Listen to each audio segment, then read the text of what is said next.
এবং আমার মনে হচ্ছে আমরা যুদ্ধের খুব সন্নিকটে আছি। কারণ যেভাবে কূটনৈতিক যুদ্ধ শুরু হয়েছে এটা শেষ হবে না।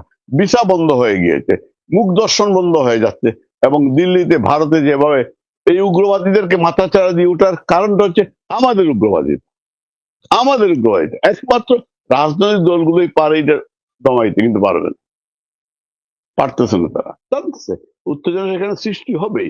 এই যে আরেকটা হাদি দেখলাম এখানে, এটা আরেকটা হাদির সৃষ্টি হলে দেখলাম যে এই যে কথাগুলো বলা সুশীল সমাজ, তার মানে কি ওরা মুক্ত চিন্তার কাউকে রাখতে চায় না, এই দেশটিকে এগিয়ে যেতে তারা চায় না, ভারতীয় পণ্য পণ্য বয়কট করুক, আরে তার বউর শাড়ির কাপড়টা শাড়িটা আগে বর্জন করুক, তো তার বউকে গিয়ে সে বলুক না তুমি ভারতীয় শাড়ি পারবা না, সে কয়টা থাপ্পড় খায় তার বউর কাছে,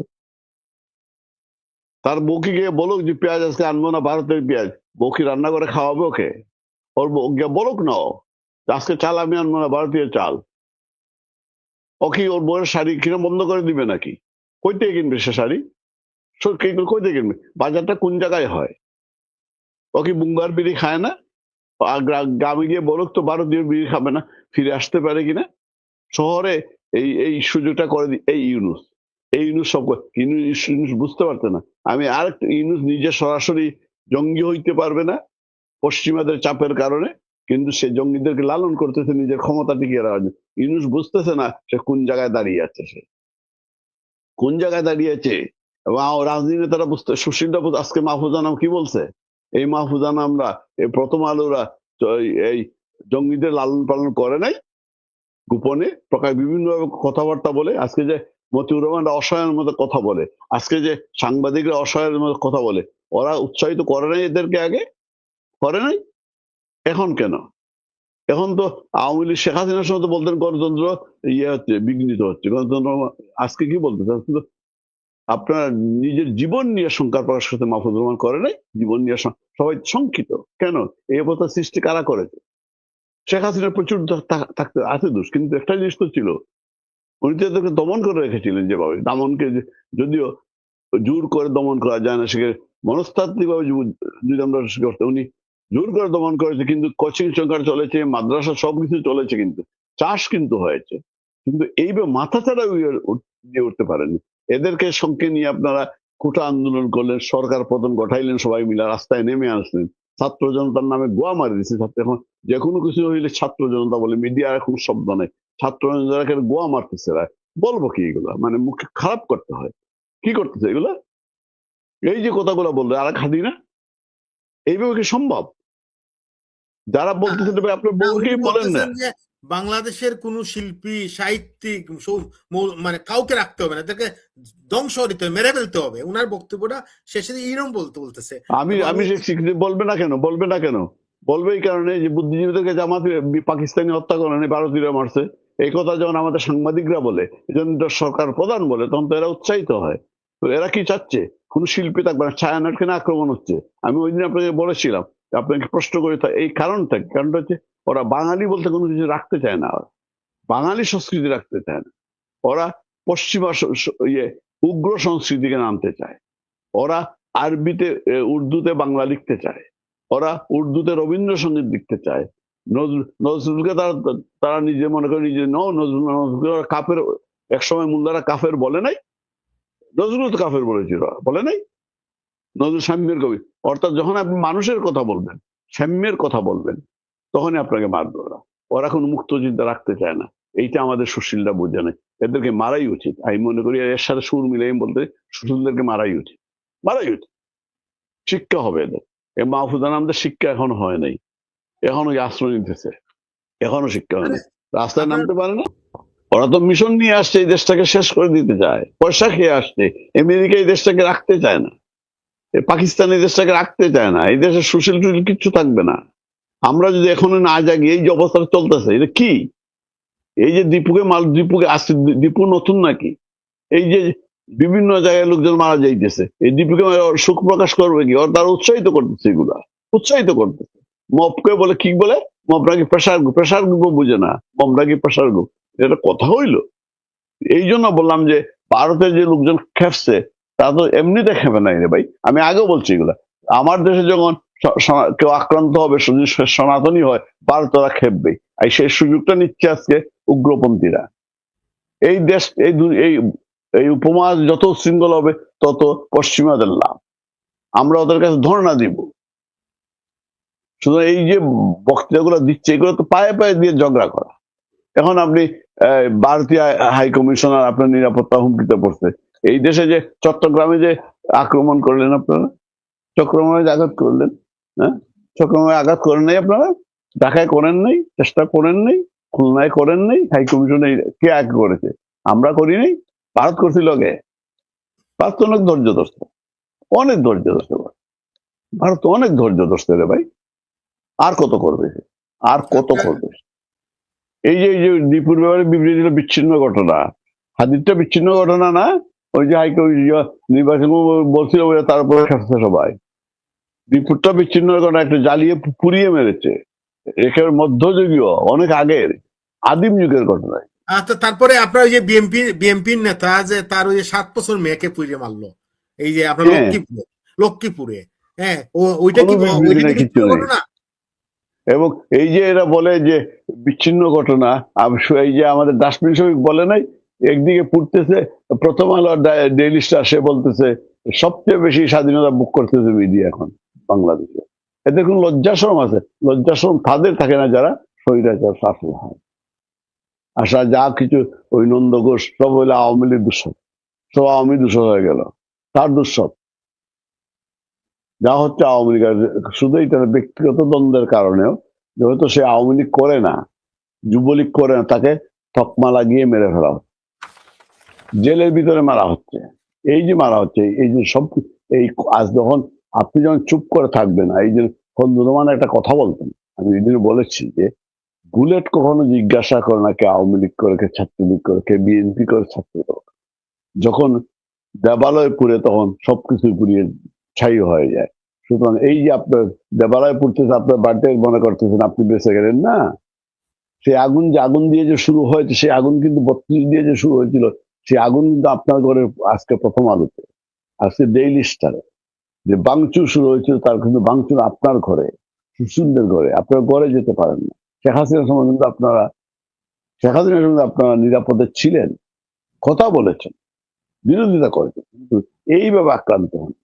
সেইটা বলেছে রাষ্ট্র শাসনের কি নামটা জানি, কি কাইয়ুম, সে বলেছে শেখ হাসিনার আমল তো কখনো এইভাবে আগুন দেওয়া হয়নি। রাষ্ট্র সংস্থান আন্দোলনের নেতা যে এনসির সাথে জুট করেছে, কেন কথা বলতেছেন আজকে? সে কথা আগে তো মনে ছিল না? কলাম লিখতেন, এখনো লিখতেন। এই নিউজ যেতে চাইলো, নাটক করলো, যাওয়ার ভান করলো, মাহফুজানা কলাম লিখে ফেললেন, এখন আগুন লাগে নাই। সুতরাং এখন বুঝবে, ভারতের কিছুদিন কথা বলে নাই, এখন বলা যখন শুরু করতে বলবে, এখন বাঙালিরা বুঝবে কি অবস্থাটা আমাদের, বাংলাদেশিরা বুঝবে। এটা বলা বড় মুশকিল, কারণ এই মুহূর্তে যদিও আন্তর্জাতিক রাজনীতিতে এত সহজ একটি দেশ আক্রমণ করা কঠিন, কিন্তু আবার খুব সহজ। যেমন ইসরায়েল যেমন গাজা আক্রমণ করতে পারে, রাশিয়া যেমন ইউক্রেন আক্রমণ করতে পারে, যে ভারত যদি মনে করে যে বাংলাদেশের তার জন্য নিরাপত্তার জন্য হুমকি হয়ে পড়েছে, তার দেশের সনাতন ধর্মের লোকেরা এই দেশে, এটা তো অস্বীকার করে কিছু নাই, ভারতের সংখ্যাগরিষ্ঠ সনাতনী ধর্ম এবং আমাদের অনেকেরই আত্মীয় স্বজন সেখানে আছে, রক্তের সম্পর্ক আছে, যদি দেখে যে এই দেশে সেটা হচ্ছে, বিঘ্নিত হচ্ছে, তাদের জীবন বিপন্ন দীপুর মতো, তাহলে তারা সার্জিক্যাল আক্রমণ করতে পারে। এবং সেই ক্ষেত্রে যে পাকিস্তান যদি আবার বাংলাদেশের পক্ষে দাঁড়ায়, সেখানে যুদ্ধটা লেগে যেতে পারে, এবং আমি সেই সম্ভাবনাটাই দেখতে পাচ্ছি।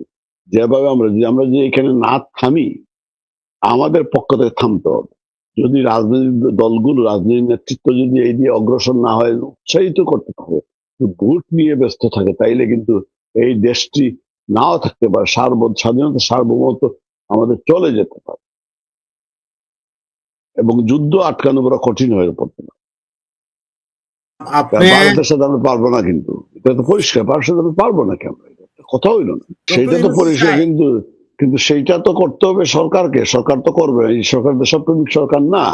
আমি যে কথাটা বলতে চাই যে এখনো যে কিছু রাজনীতিবিদ যারা, আমি বিএনপিকে আঙুলটা দিতে চাচ্ছি, যদি বিএনপি মনে করে শান্তিতে দেশ শাসন করবে, নির্বাচন করবে, ক্ষমতায় যাবে, ভারতকে বিগড়িয়ে তো পারবে না, ভারতের সাথে যুদ্ধ করে পারবে না। ভাই বিএনপি তো ভারতের বিরুদ্ধে কিছু বলতেছে না, বলবেও না, বিএনপি তো দরকার নাই। আপনার ডক্টর ইউনূস, আমি সুরত ভাই একটু আমার বলি, ডক্টর ইউনূস তার ক্ষমতায় টিকে থাকার জন্য তার যে গত 15 মাসে এত এত এত এত খারাপ কাজ করেছে, এই কাজগুলা দামা চাওয়া দেওয়ার জন্য ভারতে একটা জুজুর বয়, ভারতে দেশটা দখল করে ফেলবে, ভারতে সব খেয়ে ফেলতেছে, ভারত সব ধ্বংস করে ফেলতেছে, এই বয় না থাকলে ডক্টর ইউনূস টিকতে পারবে না। ডক্টর ইউনূস তো এসব করাচ্ছে, এটা আমার বক্তব্য আমি না, অনেক দর্শক বলতেছেন।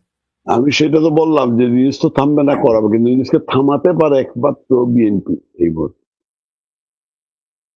একমাত্র বিএনপি থামাইতে পারে, আর কেউ থামাইতে পারবে না। এই জন্য আমি বললাম যে বিএনপিকে বাঁচতে, দেশটাকে বাঁচাতে হলে এই মুহূর্তে বিএনপিকে একটি, বিএনপি যদি আপোষ করতেই থাকে, আর এই যে সুশীলরা, সুশীলরা যদি কথা না বলে, এই মিডিয়া যদি কথা না বলে, তাইলে এই দেশে তো মিডিয়া থাকবে না, কোনো শিল্পীরা থাকবে না, ছায়ানোর যেমন নেই, উদিতিও নেই, আর কোনো প্রতিষ্ঠানে থাকবে না। এইখানে শুধু উগ্রদের চাষ হবে এবং দেশটা শেষ হয়ে যাবে। এই দেশের তো ভবিষ্যৎ নাই, এদের ভবিষ্যৎ থাকবে না। এইটাই তো পরিষ্কার কথা। শুধু এই জায়গায় বিএনপি যদি বা আওয়ামী লীগ যদি না, ধরে নিলাম আওয়ামী লীগ ফিরল না, ধরে নিলাম, আমি ফিরবে না তাদের বলতে অবশ্যই ফিরবে, এবং শেখ হাসিনা যে বক্তব্য দিয়েছেন তার মধ্যে ফিরবে না। বিএনপিকে যদি দেশটা শাসন করতেই হয়, যদি দেশের মানুষকে তার যে বিভিন্ন স্বপ্ন দেখাচ্ছে, প্রথম থেকে তুলবো, এই করব সেই করব, তাকে যদি করতেই, তা তো ভারতের সাথে তার সদ্ভাব করতে রাখতেই হবে। এখন থেকে যদি সে সম্পর্কটা বিনষ্ট করে ফেলে, যদি যুদ্ধই বেঁধে যায়, তাইলে কার সাথে সম্পর্ক থাকবে? এই দেশটাই যদি না থাকে, তা কোন দেশটা শাসন করবে? সে কি পূর্ব পাকিস্তান শাসন করবে? সে শাসন তো তাই করতে দিবে না। এটা তো করবে জামাতিরা। পূর্ব পাকিস্তান জামাতিরা শাসন করবে, বিএনপি করবে না, কোনো মুক্তিযোদ্ধা রাখবে না, মুক্তিযুদ্ধের পক্ষে কথা বলে কোনো কোনো আধুনিক দল রাখবে না।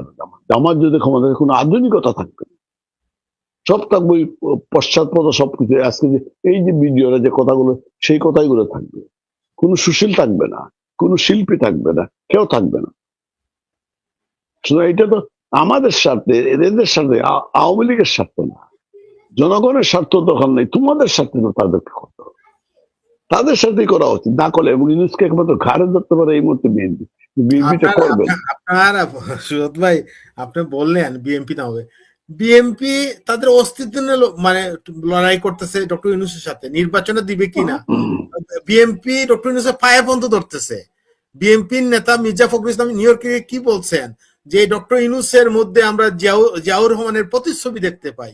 সেই জায়গায় আপনি বলতেছেন বিএনপিটা করবে। বিএনপি তো নির্বাচন দেওয়ার জন্য বিএনপির নেতারা, আপনি অবাক হবেন, বিএনপির সিনিয়র নেতা পর্যন্ত, আমি অনেকের সাথে কথা বলছি, কেউ টকশুতে এসে কথা বলতে চাচ্ছেন না, যে আমি কোন কথা বলে দেব নির্বাচনটা ডক্টর মানে বান্ডের করে দিবে, নির্বাচন বন্ধ করে দিবে, নির্বাচনটা করতে দেবে না। হ্যাঁ, ইভেন কি বিএনপির সিনিয়র নেতাদেরকে কিন্তু হাইকমান্ড থেকে নিতে আসে, আপাতত টকশুতে যাবেন না, টকশো থেকে এমন কোনো কথা বলবেন না যে টকশুর একটা কথা ধরে ডক্টর ইউনূস একটু সুতা ধরে সে নির্বাচনটা বাতিল করে দিবে। বিএনপি চাচ্ছে যে কোনো উপায়ে নির্বাচন করবে। আমি সেইটাই, কিন্তু নির্বাচন তো এইভাবে চলে, তো নির্বাচন ইউনূস তো চাচ্ছে না নির্বাচন হোক, বিএনপিকে নির্বাচন আদায় করার জন্য আমি বললাম। যেহেতু বিএনপি জিনিসটা করবে না, তো বিএনপি তো ওয়াইপ আউট হবেই রাজনীতি। এইভাবে পলায়ে থেকে রাজনীতি টিকা যায় না, টিকতে পারবে না। জামাত যারা চাইতেছে বিএনপি কে, ওই যে জামাত তো চাইতেছে বিএনপি কে ওয়াপ আউট করার, সেই জন্য জামাত প্রয়োজনে ইন্ডিয়ান গভর্নমেন্টের সাথে, আমি একটা কথা বলি, ইন্ডিয়ান সরকারের সাথে সে আতাত করতে পারে, আতাত করে আসতে পারে। সেই জায়গায় বিএনপি যদি এগিয়ে না আসে, সব জায়গায় পিছিয়ে আসে, জামাত চলে আসতে পারে। ইউনূসকে তো একদিন না একদিন ইলেকশন দিতেই হবে, দেশ এই ক্ষমতা ছাড়তেই হবে। সে কার কাছে ছাড়বে সেটা বিষয়, কার কাছে ছাড়বে? সে তো জামাতের কাছে ছাড়বে, সে তো উগ্রতার হাতে ছাড়বে। বিএনপির হাতে তো ইউনূস ক্ষমতা দিতে চায় না, যতই যাইব আমি বিশ্বাস করি। বিএনপি ইউনূস 5 বছর থাকতে পারবে, সেনাবাহিনীও 5 বছর মাঠে থাকতে, তাকে সামরিক শাসন দিতেই হবে, থাকবে এটাকে। এইভাবে তো হত্যাকাণ্ড চলতে পারে না, এইভাবে তো আইন শৃঙ্খলা পরিস্থিতি এইভাবে হবে। তাহলে তো একটার প্রকার এই যে অস্ত্র দিতেছে, গানমেন্ট দিতেছে, এইগুলা বরং হত্যাযোগ্য বাড়াবে ছাড়া কমাবে না। একবার যখন সে অস্ত্র হাতে পেয়ে যায়, কেউ যদি পেয়ে যায়, সেটা লাইসেন্সকৃত হোক অলাইসেন্স, সেই অস্ত্র সে ব্যবহার করবে। আমি যদি আক্রান্ত হই অথবা তার আক্রান্ত না হলেও যখন কারো কাছে অস্ত্র চলে সে কিন্তু সাহসী হয়েছে, সাহস দেখাতে চেষ্টা করে। সে অকারণে মানুষ হত্যা করার চেষ্টা, তার বিরুদ্ধে হত্যা করার চেষ্টা করবে, হত্যা তো বেড়ে যাবে। তাইলে কি এই দেশটা আমরা কি করবো? এই দেশটা শেষ হয়ে যাচ্ছে। মানুষ কিন্তু বুঝতে পারছে না এই যে মানুষ, কিন্তু মানুষ তো বুঝতে পারছে। মানুষকে রাস্তায় নিয়ে আসার দায়িত্ব তো রাজনৈতিক দলগুলোর। অথবা আজকে যদি সংস্কৃতি কর্মীরাও মাঠে নামতে পারতো সাহস করে, তাহলে কিন্তু কাজ হইত। কাউকে না কাউকে নামতে হবে না, সমাজ নষ্ট হয়ে যাচ্ছে, রাষ্ট্র তো নষ্ট হয়ে যাচ্ছে, কেউ থাকতে পারছে